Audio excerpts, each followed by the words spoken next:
I believe that almost everybody on this planet is more moral overall, in a general sense, than the Bronze Age people who wrote that book. That's Pascal's wager. That's bullshit.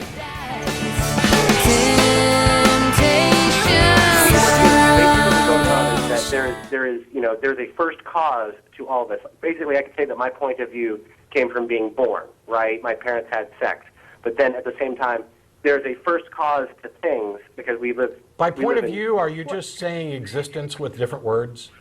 I'm saying that basically at some point something had to give us our point of view, and that even if we are being completely deceived from, if we were being completely deceived by a malevolent deity, that malevolent deity cannot tell us that we don't exist.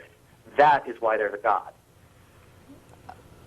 It sounds like you're saying that at some point you became a conscious entity, and whether it happened in a vat or whether it happened as a result of your parents, at some point there had to be some first... I had to be willed into existence. No. What makes you think people are willed into existence? Because I don't know how they would get there otherwise. Oh, so it's a big argument from ignorance. You can't think of any other way. You can't think of... Brooks, hang on. You're saying that because you can't think of anything other than people being willed into existence, therefore people were willed into existence. Well, I mean, the thing about it is I have to, is that by the time we get off this call, we've got to know. Because if we die not knowing, then, I'm basically what I'm trying to say. Guess what, Brooks? If we die without knowing, then we've died without knowing. Okay, but at the same time, if we sit there and sit on our thumbs and say that we don't know and we never ever will know and that anything is possibly true, then we're not really getting anywhere either. I agree. Wait, I absolutely agree. Go ahead, Jim. I got to break in here. This is what I was talking about before. Just because you don't know something doesn't mean you're justified in making something up, okay? So, and that's all you're doing. You're saying, hey, I don't know how this happened, so I'm going to believe something that I think is comfortable for me. So comfortable for you, right? Comfortable for you. I don't have these supernatural beliefs. I'm comfortable not knowing things, and I'm not sitting on my hands, trying to figure out, what excuse I can make up for why I don't know things or something. Right. But Jen, but I think you'll agree with me when you say that basically by being comfortable, it means that you've answered all the questions that need answering for you, right? No. It means that I'm an engineer. And I deal with uncertainty in everything I do. People think that engineers know stuff, and really we know stuff within certain error bounds, okay? Yeah, so, we know the limit of our knowledge. Okay. I can quantify my uncertainty. And once I do that, that becomes another piece of information that informs my decisions. Okay? Right. It's not something uncomfortable. And you know what? I believe that we live in a vast universe that has no purpose at all. And I'm comfortable with that. Okay. Good. But here's and it doesn't mean that I'm sitting on my hands not pursuing knowledge about things. Here's the thing, actually, two quick things, Brooks. One, the knowledge that we have is the result of people who were dissatisfied with the answers that you accept. Okay? The other thing is that you are in a position where you're uncomfortable not knowing, and you're desperately afraid of dying without knowing. What's the explanation for all of this? And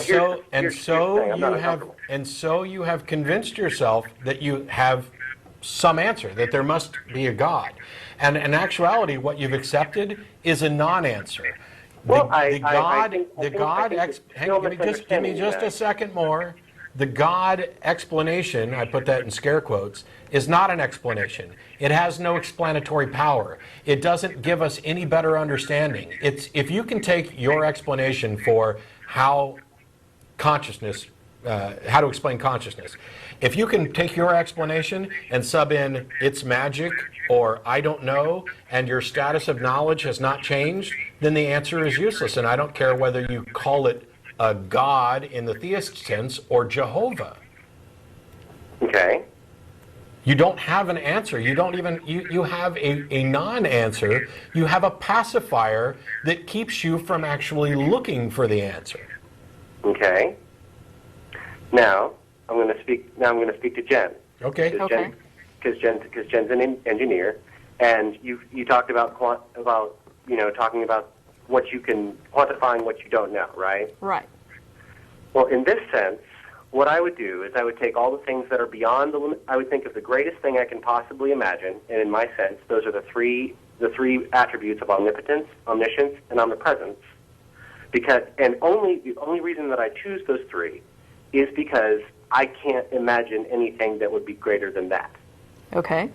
Okay, and and basically being somebody that tries to quantify what I don't know, I stick a label on that, and I call it God. And so whenever I want to, basically, I do that as a placeholder because I believe that's valuable to me. So you have evidence that there is something out there that is omnipotent, omniscient, and what was the other one? Omnipresent. Not only that, but controls all of our actions. Really? So Really? you're just a puppet and Controls you have all of evidence our for actions. this? Yeah. Do I have Really? proof of this? No, Yeah. evidence. You don't have to prove it. Just provide evidence. Okay. A data point. Do I have proof of this?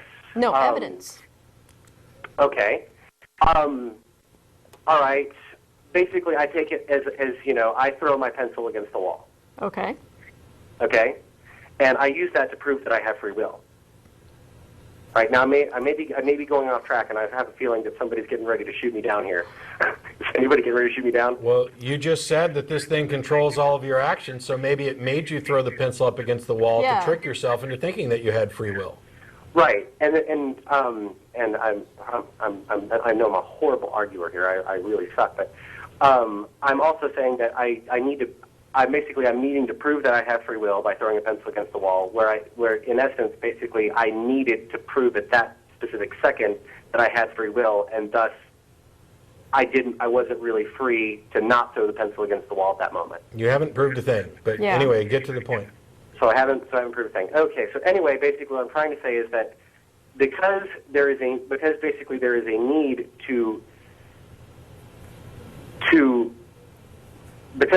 because I have to justify a perspective from a first cause, and because I am limited my knowledge, I basically am using the label of God as saying that there are all things that are possible out there, and that there must be a deity somewhere that has complete control over everything we do, and thus there is no evil.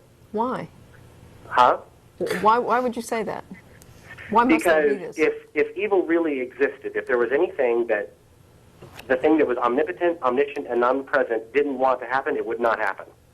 Well, first of all, I don't know how we got to whether or not evil exists, but depending on what you mean by exists, I don't think it does. Good and evil are labels that we put on things based on their outcome, their effects.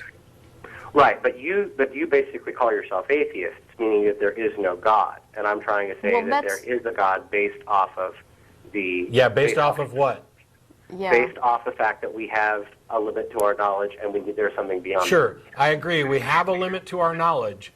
What makes you think that there's something that doesn't have a limit to its knowledge?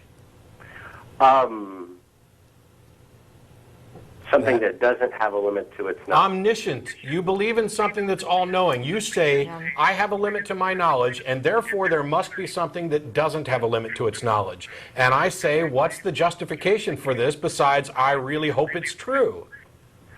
Besides that, I really hope that it's true. You have no reason to think that something is omniscient.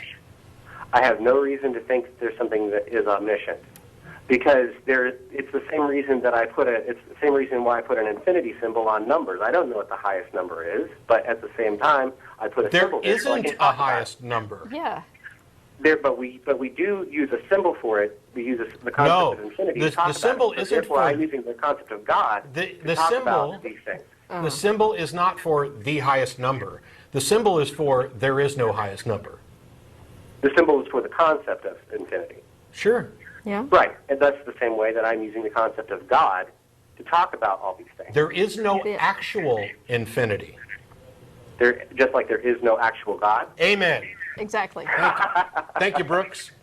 All right. The fact that you have a concept of something doesn't mean it exists. The fact that A is better than B is better than C doesn't mean that there's something better than A. The fact that your knowledge has a limit doesn't mean that there's something out there that has unlimited knowledge. Now, if you could draw an actual logical argument that demonstrates this, I'd be happy to. But whenever asked, you just say, I have limits on my knowledge, and therefore there must be something that doesn't. That's your